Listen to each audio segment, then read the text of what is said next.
Hey guys, GPE Jesus here. In this video we'll be covering a challenging FRQ that deals with changes in monetary base, the amount of loans in the banking system, and M1 money supply. These three concepts can be a bit fuzzy for students, and can be quite easily confused with each other. So this video is really meant to help clarify your understanding of this in preparation for the AP exam coming up in a few days. So we'll be using this short FRQ that addresses all three of these concepts. So pause the video and try it out first, and then I'll explain how to do it. Alright, so for the first part we need to realize that monetary base will usually change less than M1 money supply. Let's go to this little chart. M1 money is all physical currency, travelers' checks, and checking deposits. So it's everything that you'd consider as money. Meanwhile, monetary base includes all physical currency and cash reserves in the Fed. Basically the volt cash.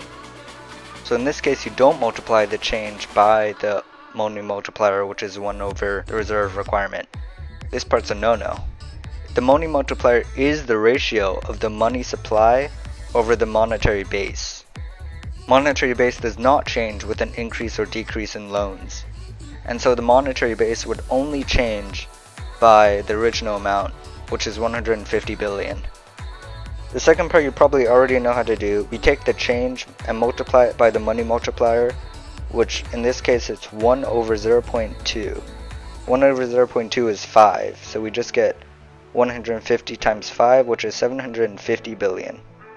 So finally we have the actually tricky part where we have to calculate the change in the amount of loans in the banking system if the public decides to increase their banking deposits as a result of the Deutsche Bundesbank buying bonds. Now, try and think about this, and in the meantime I'll draw a T-chart.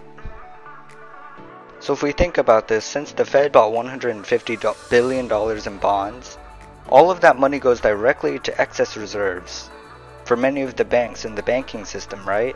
And if German banks hold no excess reserves, they'll loan all of it out. So with an extra $150 billion that they just got, and we multiply it by the money multiplier, which is the reserve requirement, that means they can loan out an extra $750 billion since the reserve requirement is 0.2. So this would be 150 billion times 5. So we just take this $150 billion and multiply it by 1 over the reserve requirement to get $750 billion as the change, right? Wrong. Because there's also reserve requirements that you have to account for. That $150 billion isn't all excess reserves. Part of it is also added to required reserves. So with a reserve ratio of 20%, you'd have to subtract 20% of $150 billion. Or you just multiply it by 0.8. So instead what you could do is just $150 billion multiplied by 1 minus the reserve requirement, which is 0.2.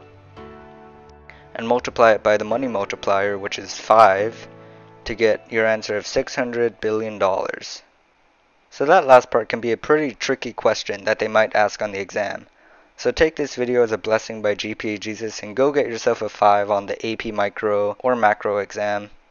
GPA Jesus out, I died for your grades.